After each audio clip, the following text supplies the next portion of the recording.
This is Girls Stop Playing, a weekly show that empowers Black women to stop playing with their potential so they can live a life that they love. I'm Coriel, your favorite homegirl, and I'm on a mission to help Black women make the money and get the honey. You can have it all as long as you're willing to work. This is the Girls Stop Playing podcast, and I'm your favorite homegirl, Coriel, here to encourage you to stop playing with your potential and start working for what you want in life and in love. You already know that I'm bringing you the information and the conversations to help you make the money and get the honey.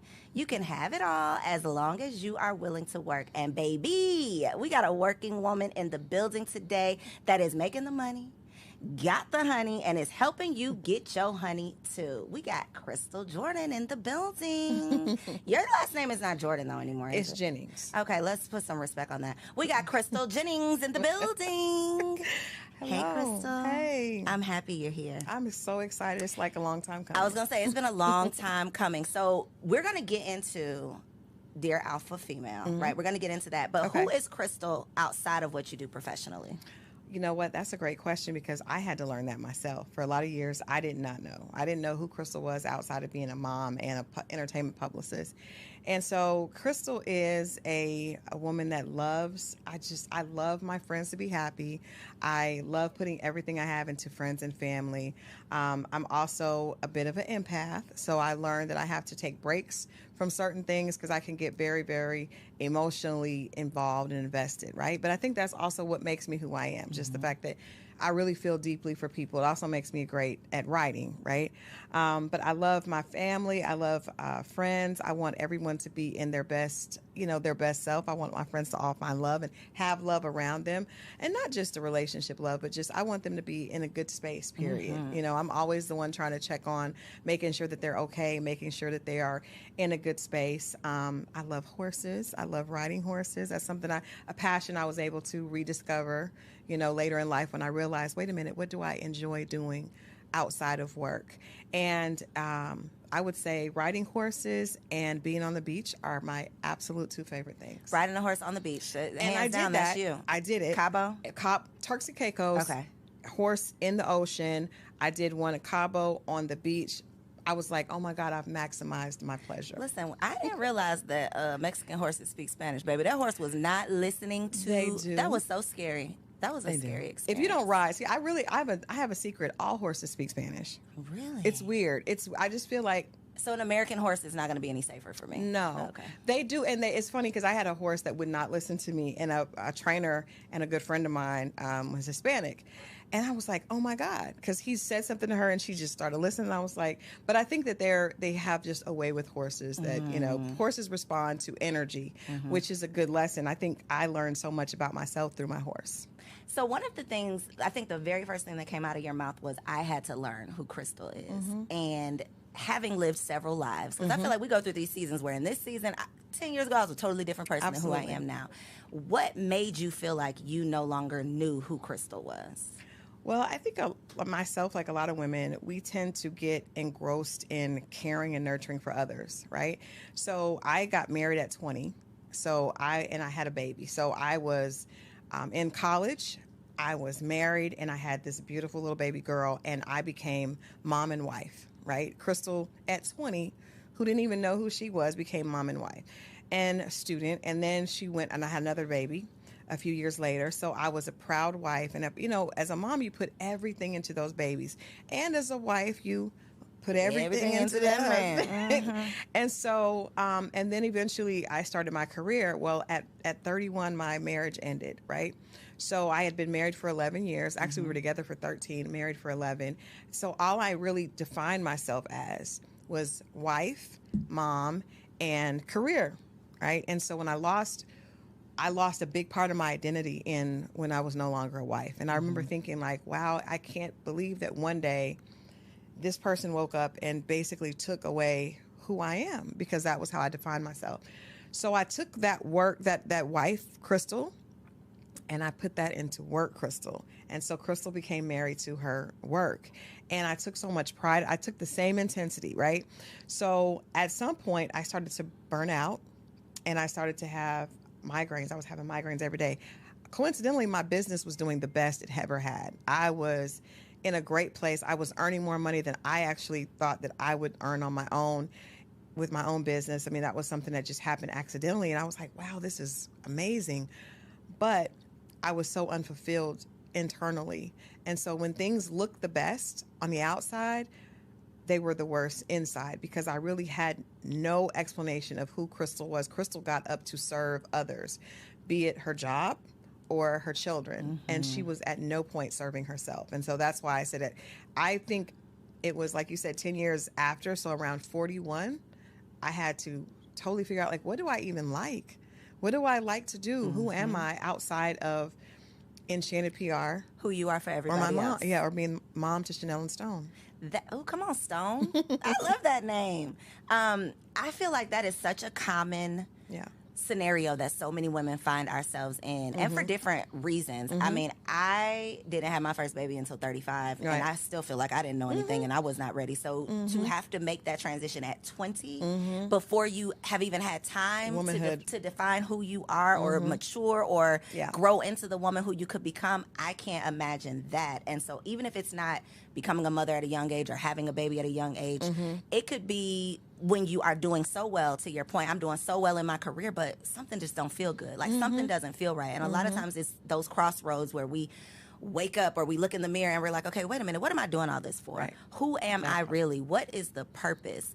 And so I love that you can speak to like the evolution of I recognized all of this, I learned some tough lessons, and now here I am. So I want to talk about some of these tough lessons. Okay. Because you were on the Single Wives Live we did a couple weeks ago. We're going to do it Yes. again, y'all. If you missed it, don't worry, we're going to do it again. But you talked about the fact that you were married the first time. And I don't remember exactly what you said, but what you just said right now, he took it away from me. It brought back a memory that I had in that moment of where it felt like you didn't want the marriage to end. That's what I got from the conversation. So is Yeah. that correct? Can you Absolutely. talk to us about what that looked like? Absolutely. And I think I think it's important for us to acknowledge, a lot of times we've been taught, you know, if somebody doesn't want me or something doesn't want me, I don't want it. It's one of the 48 laws of power, right? Despise what you cannot have. But it's also not something that works for real life. It works for business and it sounds really cool, but it's also not something that works for real life. And so I was so in love in my marriage. Things weren't perfect. As we know, marriage is never perfect. But I was really, really in love, and we went through some difficult times. And as a result of us going through difficult times, my ex-husband started having an affair. And I was devastated because again, you know, when I mentioned, you asked me who I was, I'm someone that wants everything to be right for everyone, right? So I had this idea that I was going to have this perfect family, my kids, boy and a girl, dad, perfect, you know, white picket fence dog. We had everything. And all of a sudden, he was involved in an affair, and the way I thought he should get out of the affair, he didn't agree with that. And he did not. And so he decided to end the marriage. And it really did feel like I had given someone else the ability to define me because I took so much pride in being his wife. So, yeah, I was heartbroken. And coming from a mother and a grandmother that are like, girl, you better get over that. There was no place to actually just say it's okay to really mourn your marriage being over. And instead of actually mourning it, I just dove into work, right? You controlled what you could control. I controlled what I could control, and I did not allow those in my. I mean, I was basically a functioning depressive in a functioning depressive state because I didn't know what to do with all this pain, and I didn't want to. I just sometimes it felt physical how much pain there was. I mean, this is 13 years. This is the love of my life. Our families are ingratiated, right? Our children don't know anything else, and all of a sudden, one day, it's like, it's over. So when you say your mom said get over it in terms of the sadness of the divorce, what was her take on the infidelity? Did she tell you to get over that too? No, just leave him and get over it. Okay, leave him and don't look back. Leave him and don't look back. And I did. My grandmother, rest her soul, husbands come and go. You'll be fine. You're strong. You're strong. But I did not feel strong at all. You know, I felt like my identity, I felt like Crystal was just, I didn't know where she was. I grew up without my father. so when I got married, he became my sunshine. I remember writing a essay, and it was like, this is now like the sunshine of my world. So, and that was dysfunctional, but you don't know it's dysfunctional until you get out of it, or until you know until you know. And so, yeah, I definitely, there was no one I was telling my one of my mentors and my sister, Dr. Jerry Godhigh, like, I wish I had someone like that in my life, someone that says it's okay to not be happy about your marriage ending. It's okay to admit that you don't want that. Everyone in my family, they were doing this to help me because they wanted me to be strong, right? Girl, forget him. He wasn't doing you any good anyway. That makes you feel like, though, you have to act like that. You know, now I have to pretend like forget him, but I'm crying myself to sleep at night. I would leave, Coriel, I would leave, because I met you years ago when I was probably in this state, and I would come to events, totally made up with celebrity clients, and I would get in my car and I would cry on the way home because I didn't want to cry in front of my kids. And I couldn't cry to my friends because, girl, you're fine. Your business is doing good. That part, you got money. You got these celebrities. You should be fine. And that is what I think social media is making that even worse, because people think that if you got all of these things, not that you don't have problems, but I feel that people think that you should get over your problems. They do. Like, you got all of this. You shouldn't be complaining about that, and that is unfair. If you and I'll take it a step further. As a woman, we judge each other by how we look, right? And so I probably look the best because I lost so much weight from being depressed. So I was depressed. I wasn't eating. I was miserable, but I was in this area that kept me in a very high profile position. And so people thought I was doing amazing, but I was the most miserable inside. And that came out later, with headaches and migraines that I couldn't get rid of. But I was watching the Wendy Williams docuseries, and I think that opened up an opportunity for us to have this type of conversation. You cannot judge a book by its cover, and money and fame and success do not.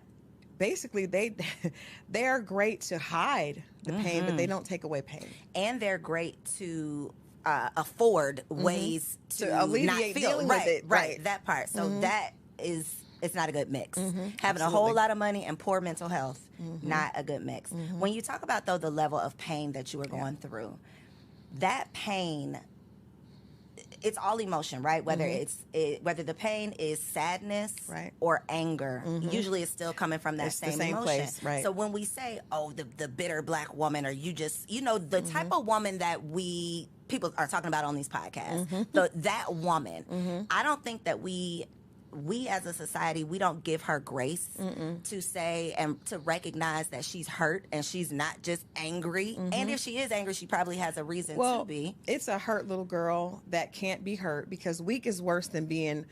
It's better to be a bitch than to be weak in our culture, right? So it's better to be, and I've had my mentors say, Crystal, you got to find that inner bitch, right? That's where you should do. And that comes from a scared little girl that wants to protect herself. I'm an animal lover, so I know when you look at animals that are sick are the most dangerous. They are the most, animals that are afraid are the most dangerous. I remember, I believe God sent my horse to me to teach me about myself. I thought she was mean as hell because she would not do what I want. She wouldn't submit. She was not friendly. She was afraid. And that fear created a bitch, right? But like I said, our culture, we will, as a woman, as a black woman, I was taught you can be mean, but you can never be weak. Can't be sad. You can never be weak. Cry. Girl, get up. Get up. My grandma said, you don't have time to sit around and cry. You got them kids to take care of. You got to get up. And so it's funny that the things that we tell our daughters are the same things that later they get penalized for. We complain about it when you grow up and are displaying the same things that we taught you as a little girl. And it's the same conversation that I've had several times about dating. Because when we're little girls, the only thing that most of us hear is don't bring no babies home, don't have sex, stay away from those boys. And then when you turn 35, everybody says, well, where's your husband? Why are you not married? Right.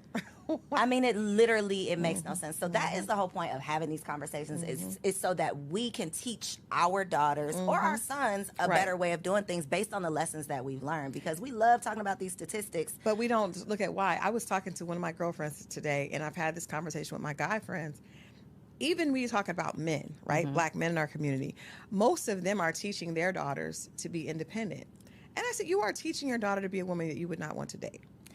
And if a man is not there in the house, you're still teaching, because you're always teaching, even if it's intentional or not intentional. So my father taught me that I couldn't rely on a man because he wasn't there for me, right? And my girlfriend, whose father was in the house, he constantly taught her, make sure you can take care of yourself. Make sure you can take care of yourself. So those, and we know that when you're young, that is just porous ground. You plant those seeds. That little girl, my daddy said, I always got to be able to take care of myself. So then she gets to 28, 29, 30, and the first thing she knows, I got to take care of myself. And now we tell her, oh, you're an independent Black woman. You're going to be single forever. But I'm just doing what I was taught.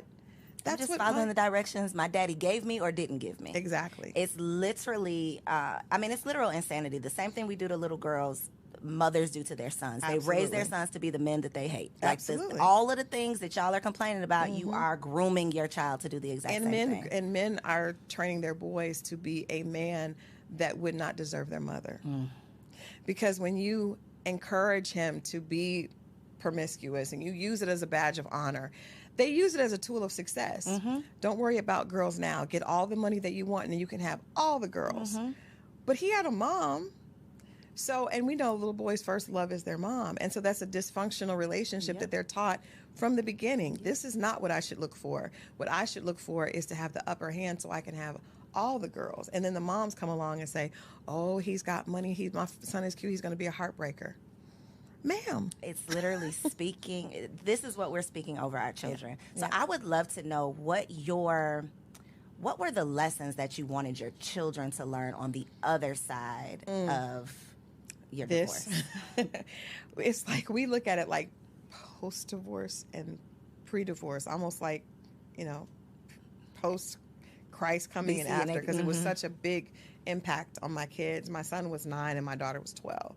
That's a really horrible time to go through because they're both coming into their identity as people. And I think the biggest thing that I've wanted them to know is that they don't have to always be right. Because, I have a great relationship with them because I learned I was of the mindset that I had to provide and I had to make this perfect life for them. And when the life became unperfect, they still loved me. And I remember thinking like, wow, after the divorce, I didn't have the money that their father and his family had. And I thought, they're not going to want to be with me. But the fact that they said, Mom, we want to come with you, then I was like, oh, wow. So you don't have to be perfect. You don't have to be perfect as a mother. And I want them to know that as young adults, they don't have to be perfect. I made a lot of mistakes. Their dad made a lot of mistakes. But you can always pivot. And I think a lot of us we feel like we got to be perfect or we're hard on ourselves. And so I'm proud of them, but I always wanted them to know I was very open. Like, Mom didn't know what to do. She thought she did. She had you at 20. And it's okay to say, I need help. It's okay, not just financial help, but it's okay to say, I don't know what to do with these feelings, because I went to therapy and I put them in therapy. Right after the divorce, I had no idea what to tell my kids. And they were my everything. And so I said, I've got to get some help and I got to put them in some help. So they didn't want to go, but I made them go. And I think that it taught them it's okay to need help with my emotions. My motto is, my sons will not believe they have a strong Black mother. I am not a strong Black woman. I am, help me. I am weak. I am a damsel. Please help me. Open the door, pump the gas, whatever it is. I don't want you to think that I have it all together, because I don't want you to expect any woman you ever come across to be so strong and have it all together, and then she's weak if she's not. If she's not able to. And I think that our mothers did us a disservice. At least, I don't know about your mama, but my mama, I never saw her cry. No, she did the best. They did the best they could, but they were taught. We were taught. Our culture was taught. It all goes back. It all goes back to the root. But that's why it's so important for us to be intentional based on the lessons that we've learned, so that we're not just repeating that behavior. I was dating this guy because I had a long period of dating that was not good, and I just let's talk about it. So post divorce, what did that look like? For a long time I didn't date at all because I was afraid. I was afraid of men just after going through such a traumatic experience. But when I did start to date, I didn't know how to date because I got married at 20 and I got married outside of Atlanta. So I was in this very just horrible dating scene in Atlanta.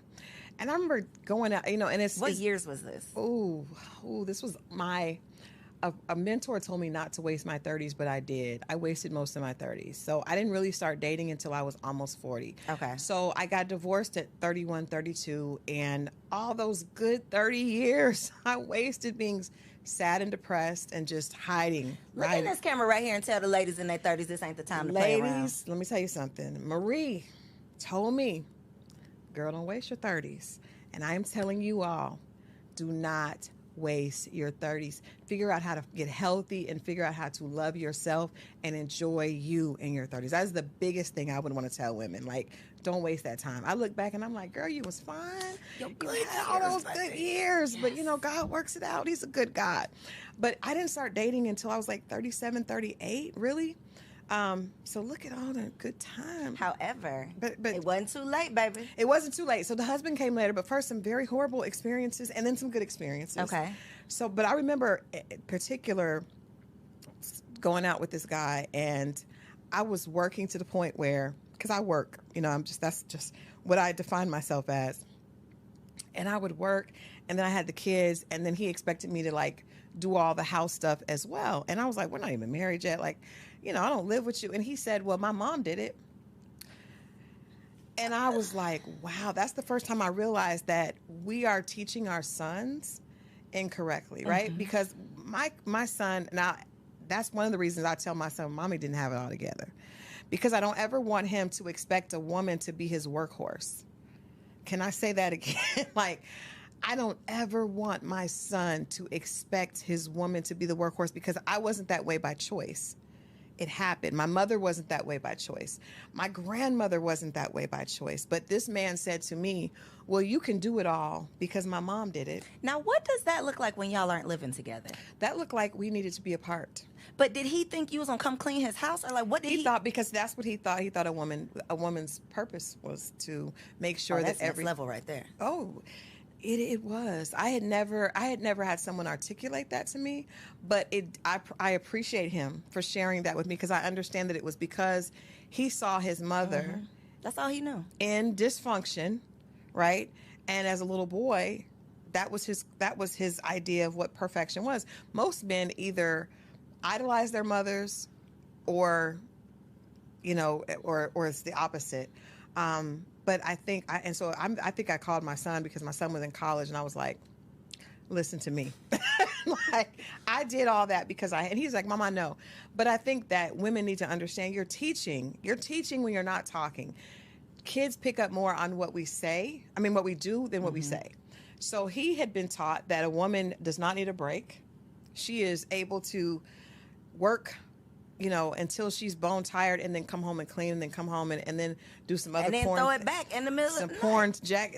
A porn star in the bed. And if she doesn't do all of that, then she's not worthy, and you have a right to cheat. So I was able to, you know, relieve myself from that situation. But I learned that there were a lot of men so many women say that, you know, men are intimidated. I don't think that the right man is ever intimidated. I think that men are smart enough to know how to push our buttons. So when you have a situation, because women, we tell, especially when you want to find love, you meet a man and you tell him everything you want, because you're hoping that he's going to step up to that, and he's listening to everything you said. Mm-hmm. And if he sees you as a wife, he will act accordingly. And if he doesn't, then he's going to play games, and you've given him the playbook. Mm-hmm. So he knows that you probably are an overachiever. For us, you know, what I define as alpha females that are overachievers. And he'll give you some more things to do. Mm-hmm. And I had a girlfriend that was an OBGYN, amazing, had her own practice. And she's like, well, I'm trying to learn. I'm trying to have a threesome. And I was like, do you want to have a threesome? No, but he says, if I don't, he'll leave.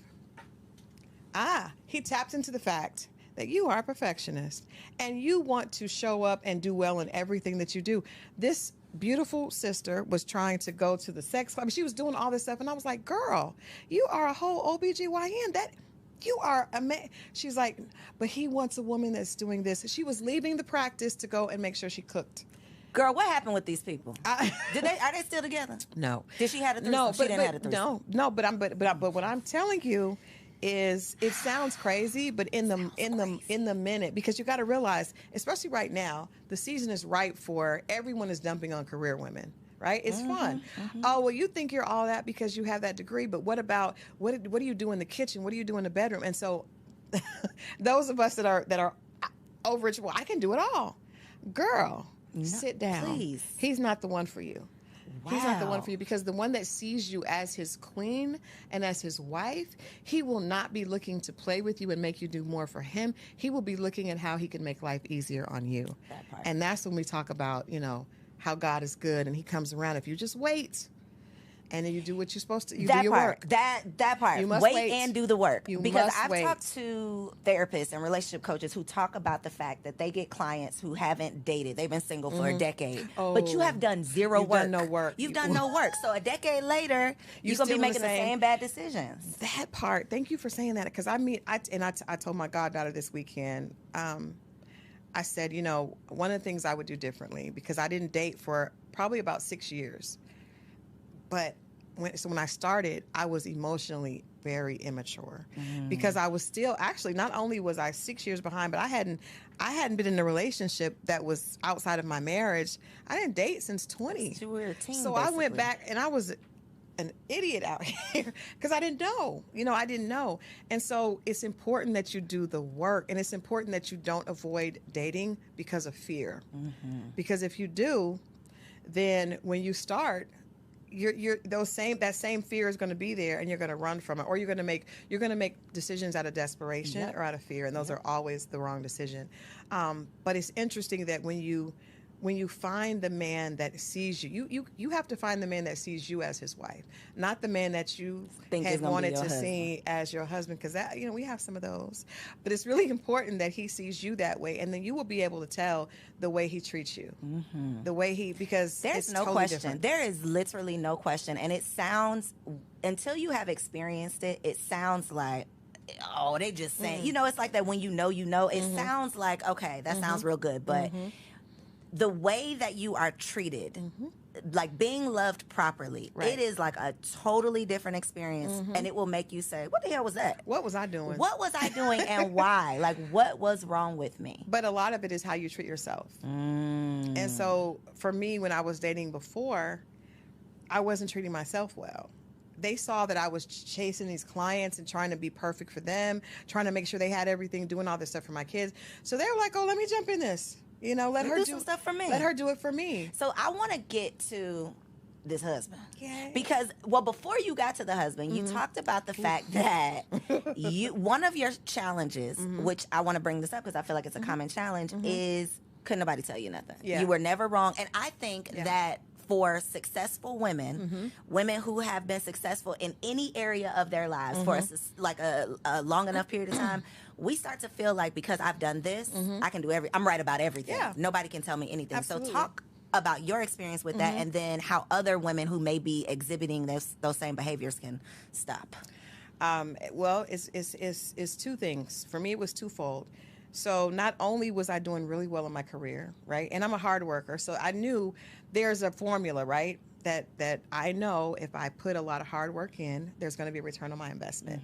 And it had been proven correct. But also when you go through trauma, right? I went through being married and having, 5-bedroom house, 2 cars, to being almost homeless after my divorce, right? Didn't have anywhere to live, built myself back. So in that building yourself back, I remember my kids, we went from the first year I was divorced, we were adopted by a family for Christmas, right? Because I came back and I was like, my ex-husband was like, go stay with my parents. And I was like, no, I'm going to build this on my own. So we had to be adopted. And so that would be humiliating for a lot of people, but I told them, I said, we're going to do the same thing for another family. And we did. So we went from a 2-bedroom where I used to sleep in the living room because I didn't have a bedroom, but I just knew I was going to make sure my kids were good, to, at the time that the kids were graduating, we had another 5-bedroom house. I had my own 2 cars outside, and everything was good. So that journey of like 32 to 38, I pulled myself up. And not only was my work doing well, but I had all this life experience of I did it. I put my all into it, and I got my kids. We adopted families. We would do things for people for Christmas. I went from driving a car that had a black eye to having, a luxury car and a backup car out. All that I did on my own. So sometimes God has to tell you, hold on now, little mama. Let's reel it on Hold back on. in. Because you fight so hard, and it's like, and that fight becomes your identity, Yep. right? And so when I would meet men that to date, and they were struggling alone, I'd be like, what? I have 2 kids, was left for dead, and I've managed to be in this beautiful home. I'm not listening to you. And even when I would hear other things, because a lot of that it wasn't necessarily from the fact, I knew that I was always really, really good at what I did, but it was also the fact that I was able to come from the mud. I knew what it was like to cry every day, to sleep in the living room, and my kids not to have the bedroom suits that they had before, to go from that to that. So that created an arrogance and an ego that was, again, to hide that sadness, but it was, I'm not going back there. One of my favorite movies is racially incorrect, but it was Gone with the Wind. And there's a scene where Scarlett says, "I'll never, as God is my witness, I'll never be hungry again." That was me. As God is my witness, I'm not going back to that. And nobody can.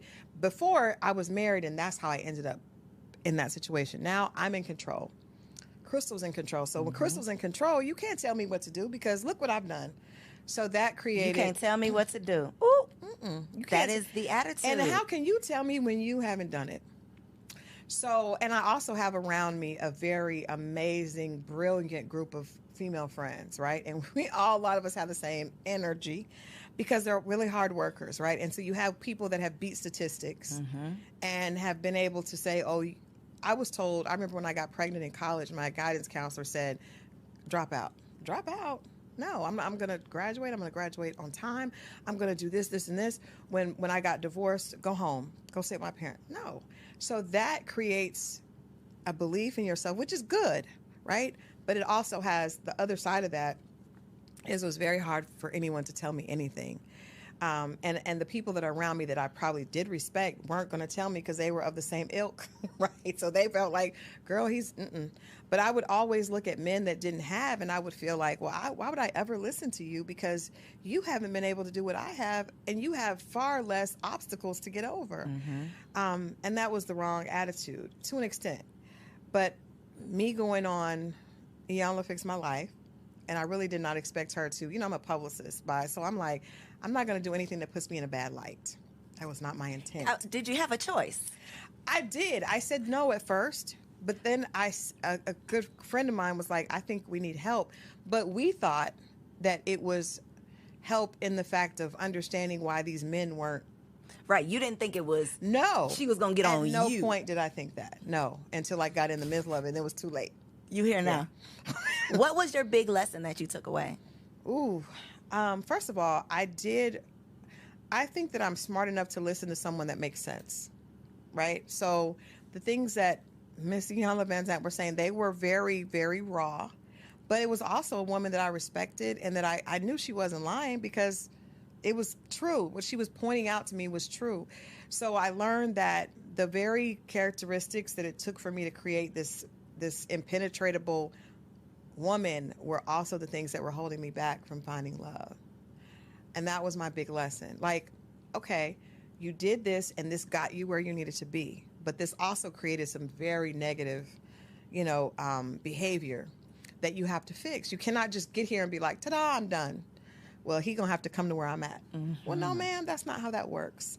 And all this has been built out of fear and pain. So now we got to deconstruct that.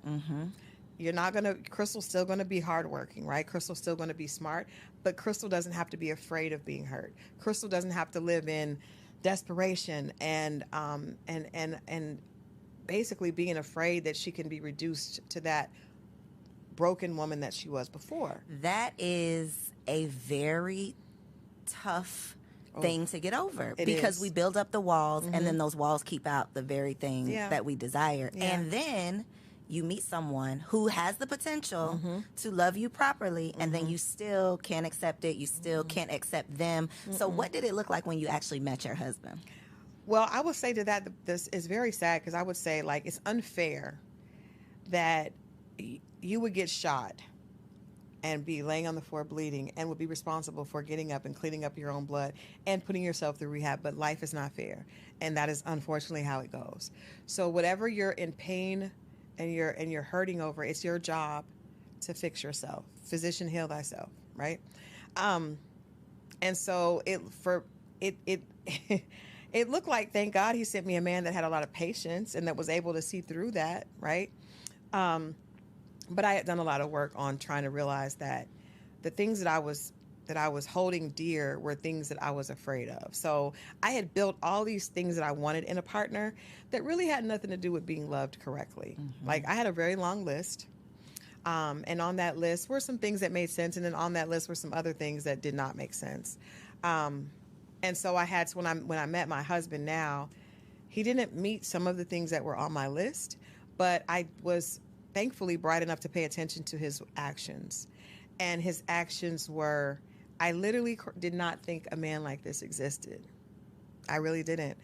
And I had heard it, and I could believe it from my friends. I remember seeing, some people, different people online going through things. I could believe it for my girlfriends, But not me. but I just, because I, like, you don't know what I've been through. Like all that time of fighting, it does something to your self-esteem, and this is another thing. I was loving myself with conditions. What does that look like? So I would be hard on myself, really, really hard on myself if I didn't have what I wanted. So I've always been a perfectionist. Always was like that. So I was the kid in class that was angry if they got a 95. I wanted 100. I was always like that. So when I was, single, I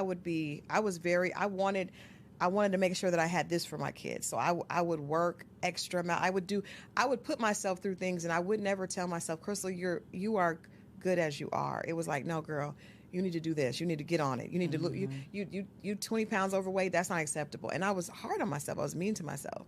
And that did push me forward. So let's be honest.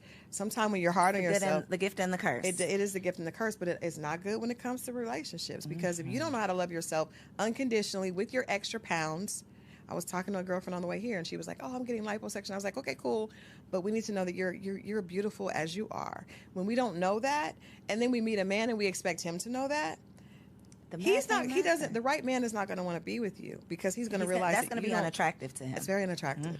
So that was a part of the work, is how do I love Crystal even if she doesn't earn this amount this year? Because me and my girlfriends are very results driven. We get together, we look at our vision boards. What is your work plan for next year? What do you, and I love it, because we push each other forward. But at some point it needs to be like, girl, even if you don't achieve that, you're still good. You're still good. So when you went to Ayala, you got yourself together, you met your husband. How did your transformation affect your friends who may not have evolved or went on Ayala?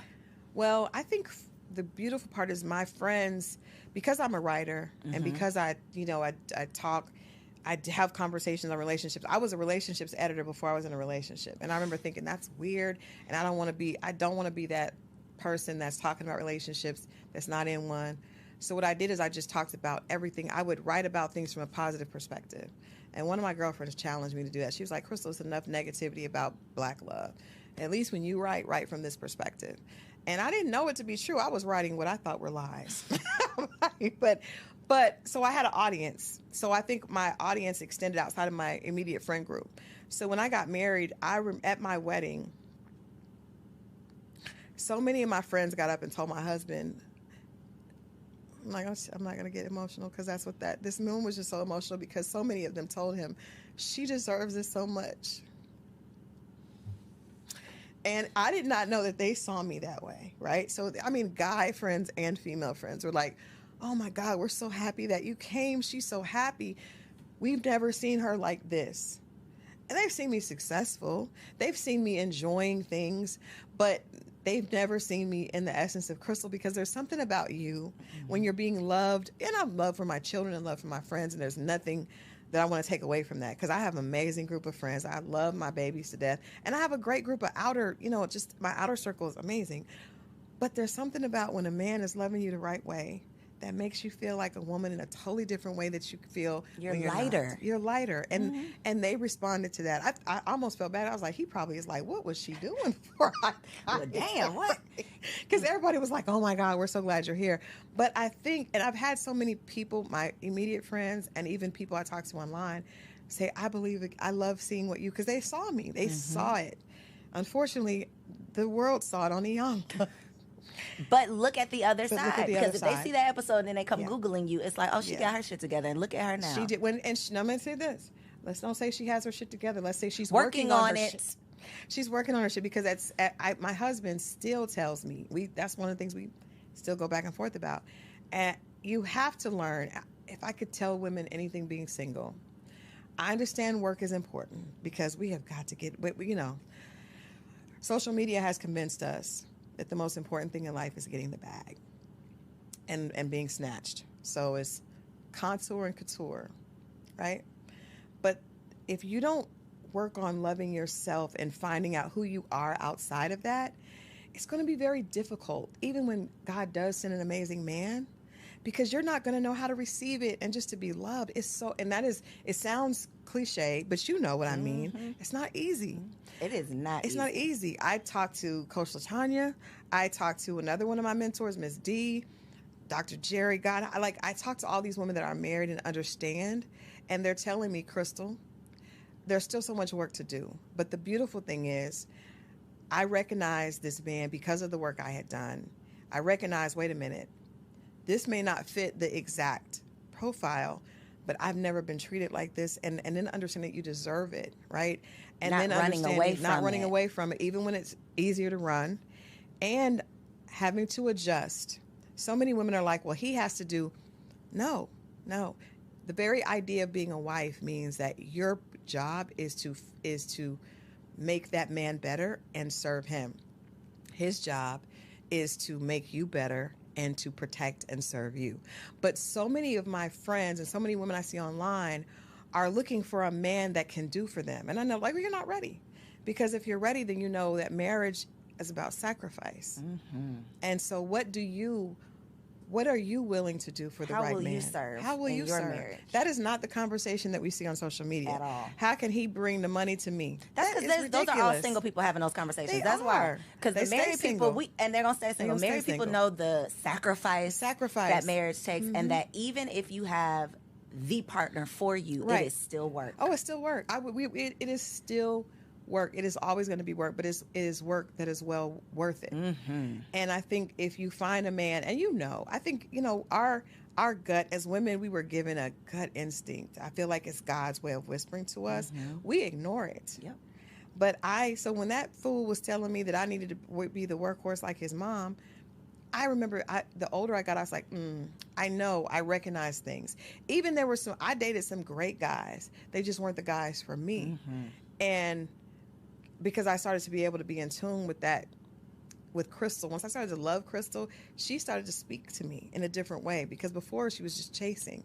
Stop chasing and allow things to come to you. And my husband, when we met, he told me, just take my hand and let me lead you around the obstacles of life. And I was just like, who is he talking to? I did not need you to lead me. Look what I have amassed, right? Look what I've led myself to. And he was patient. I remember being just difficult. It was just difficult. But he saw that, and now I see different things. He gave me a different perspective. It's not all about how much money you earn. It really is about the quality of life and what you're enjoying. And his perspective is so different. And I think I've been able to give him different perspective as well. But it is really about serving. And I hope that my goal and my purpose, Iyanla told me this, she said, this is not for you. This is for the women that you will be able to help. And that's why after I went through all that, I wrote the book, because I was like, I have to, because this is not for me. So we got to talk about the book, though, Yes. because and part 1 and part 2, right? So part 1, Dear Alpha Female, it's not him, it's you. It's not him, it's you. What is just a couple of things, as we've talked about, being so successful that can't nobody tell you nothing, being afraid, so you put up the walls. Yeah. What are some other common things that women are doing? Let me share with you. So happy you asked. So a lot of times what we do is this. We will we see a guy that we like, right? And he has all the bells and whistles that say no, but we are attracted to it either because he has the financial portfolio that we think is a good fit for us, or he may have the look. He may be fine, and you just be like, or he may be able to do some things to you that make your body say yes, right? And praise God for all of those things. They all count, yes. They all count. But you are ignoring the other bells and whistles because of that. So a lot of times you're the smart, beautiful sister that you are, will try this with him. I'm going to give him a chance. There's nothing that this man has done outside of make your body sing, which is important, but not the only thing. But there's nothing that he has done to show you that he sees you as a wife. And you give him a chance. And then when it doesn't work, I'm done. Forget it. Men are all bad, and I'm not, and you want to argue, go online, talk bad about men, but you chose that man. You knew deep down inside, you knew that wasn't right, and you used that as a defense and a block. And the right man doesn't have a chance now but you made that choice, sis. So in the book we talk about, I've talked to girlfriends. We're just gonna be honest. That man is married. Okay, he's separated, but he's married. That's not your husband. But you can give me 8 million reasons, and that's fine. But then when that doesn't work, you're going to use that pain and say, well, this is what was done to me. I was hurt. Well, you hurt yourself. Yep. You hurt yourself. The lack of accountability. So you must, if you're talking about, we want to talk, because women love to dig into, well, this happened to me, and I didn't deserve it, and none of that. But God gave you a beautiful brain that you're able to use to achieve. Because I see some of the women that I relate to that are in our circle of high achieving women that are able to, you're brilliant. But when it comes to making decisions with men, you act like you didn't know. You knew. You knew. You knew. And if you didn't know, then you weren't in touch with yourself. Yes. Because you weren't listening. So when we're using those examples of men that we had no business being with anyway, and you use that as a reason that you're not giving someone else a chance, sis, that is you. So that's just one of the examples, because that's one of the things that we do a lot. We love to make the wrong decision and then use that as ammunition against the next guy. Yep. But that is all on, and I've been there. We all have been there, which is why there's no denying it. It's like we've all made bad decisions. Ask me how I know, because I did it. Because we've all done it. Wasting years. It's a journey. Wasting time. So the first book, people were a little, not that they were upset, but people don't want to be told that it's you. You are the problem. Yes. So as a solution to the first book, there is a second. I have a second book that's coming out this summer. But when I realized the response for women, I do feel like I need to double down in a way. I want people to get the message, which is why we're doing another edition of it. But the reality is, when I went on Iyanla, I was in tears. That episode, she told one of the girls was me and 3 other colleagues, and she was like, "Well, this is what happens to me." And she said, "Well, if dogs keep ending up at your door, then you need to up the wattage on your light. Maybe what is it about your light that's dim that's attracting all these dogs?" We were in. She didn't take it easy on us, right? She was not playing with us. And that's why I believe that women, at least the alpha women, women that are leaders, and I know people hate that term, but it's just about a woman that has leadership qualities, right? Iron sharpens iron. One of my favorite quotes. It's not a pretty process. Nothing becomes beautiful or valuable from just petting it and placating it. No. If I'm doing something wrong, Corey, I'll say, "Crystal, no, come here. No, wait a minute. That ain't gonna work. You stop me, right?" And that's not about, okay. Because guess what? When you're in the boardroom, you have to speak with authority, right? Because you're able to speak with authority is how you're able to get promoted. You speak with authority on your platform. You can't get on there and well, I don't know really how. I'm thinking, girl, ain't nobody listening to that. So I think that it may be uncomfortable. It was uncomfortable for me, but that's what I needed. The people that were giving me, "Oh, Crystal, you're amazing," they weren't helping me. Yep. They were not helping me. So yes, I have another edition coming out, but I think that the interesting thing in this book is this Dear Alpha Female, it's not him, it's you. And I meant that, and I mean that still. But it's an interactive devotional designed to help you attract the love that you deserve. And nobody picks up on the fact that I'm saying you deserve love. The fact that you have been in leadership positions and you have these things and you're still struggling when it comes to relationships doesn't mean that you're not worthy. It means that you just have some more work to do. Mm-hmm. And you're fine with work because you have Your amassed, working ass. You can do this work too, sis. you got the degrees, you got the positions. You're okay with work, but you can't assume that you can work over here and not work over here. Crystal, you know that was literally my whole message with the Single Wives Club. It was, what is the work on yourself to get what you want? But I was met with so much. Yeah. I'm not about to do nothing for no man. Or why would I want? It's like, it's for you. It's for you. It's for you. And to your point, the same tenacity that we pursue these degrees and these careers, and we will take a class and hire a coach and do all of the things, but when it comes to your relationship, you think he's gonna fall out the sky and just fall in your lap and then he's sweep supposed you to off your feet. he's supposed to just deny everything else with your non-emotionally mature behind, Take you as you and just are. take you as you are, and you don't know how to speak to him. You don't know. I very rarely hear, especially on social media, which is why I'm so glad you're doing what you're doing. I rarely hear women speaking about, what accountability do you have to a relationship, right? None. All we want to talk about is what he's supposed to do. And that's why I can understand why there is a backlash from men to an extent, right? But at the end of the day, we need to be figuring out, how can we love each other?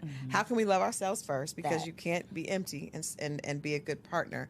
But if you're willing to go under a knife to make yourself look beautiful on the outside, why are you not willing? Why is it such a...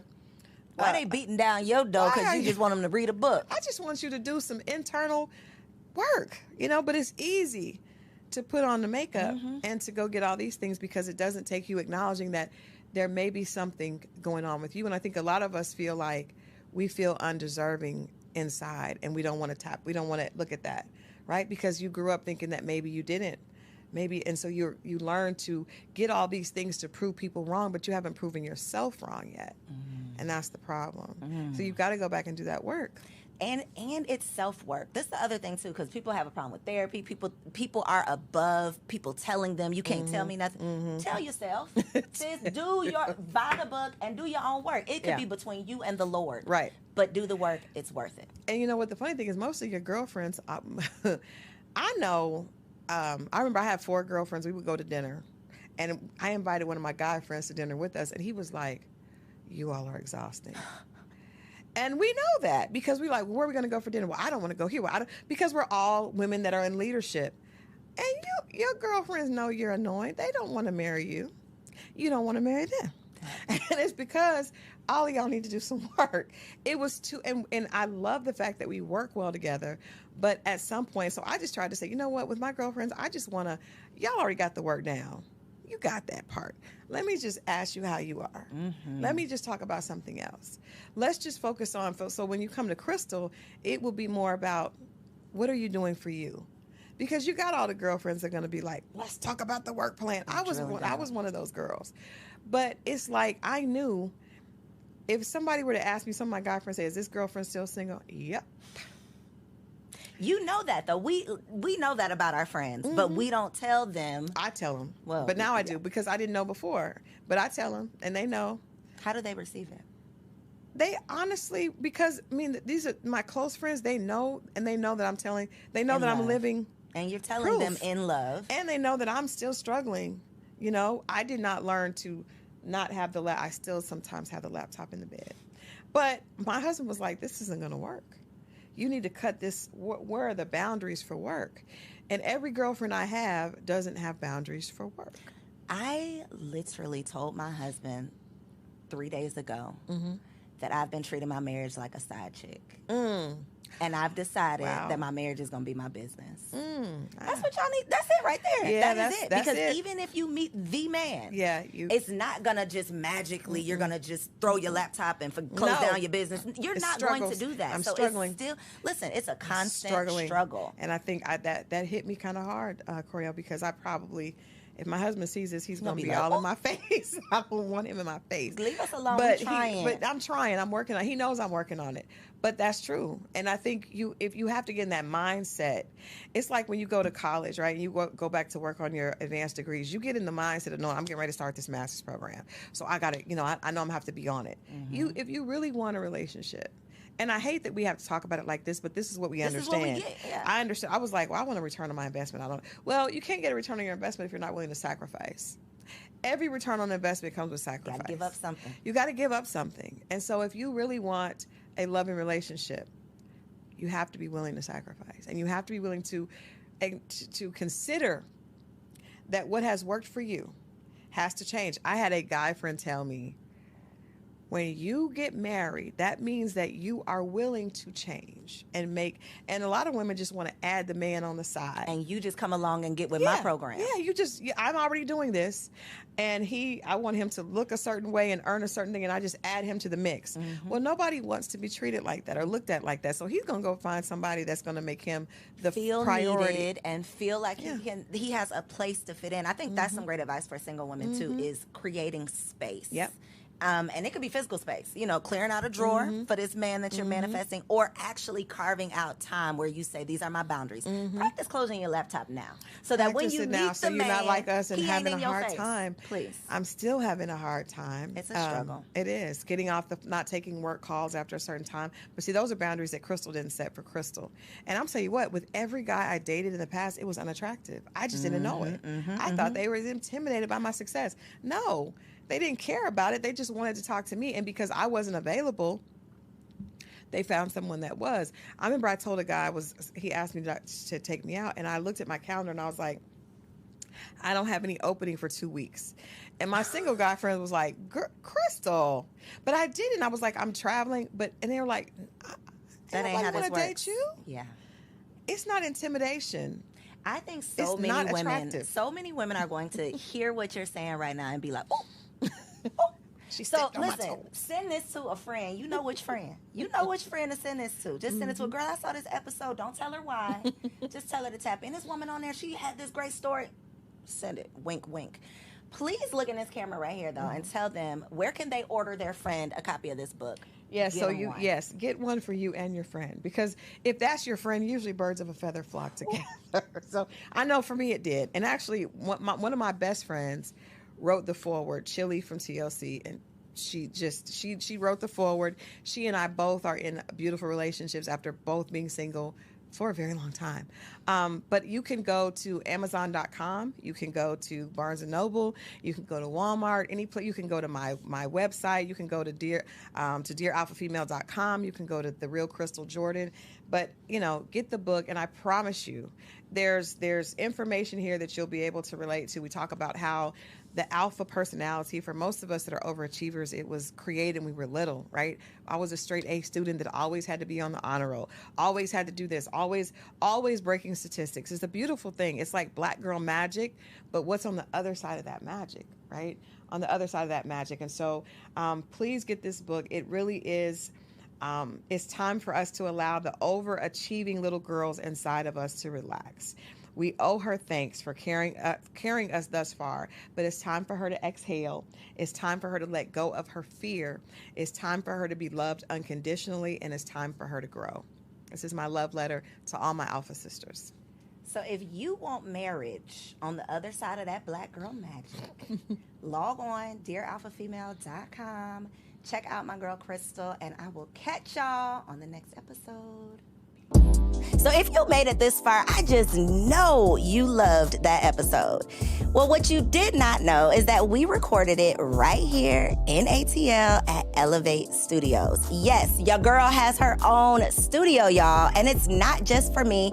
I'm opening it up for you too. So if you have a podcast, if you are a vlogger, a YouTuber, or a content creator, and you are looking for a professional studio to record your content, or you want to hire me and my team to fully produce your content, make sure you check out the show notes below or log on to elevateagency.com.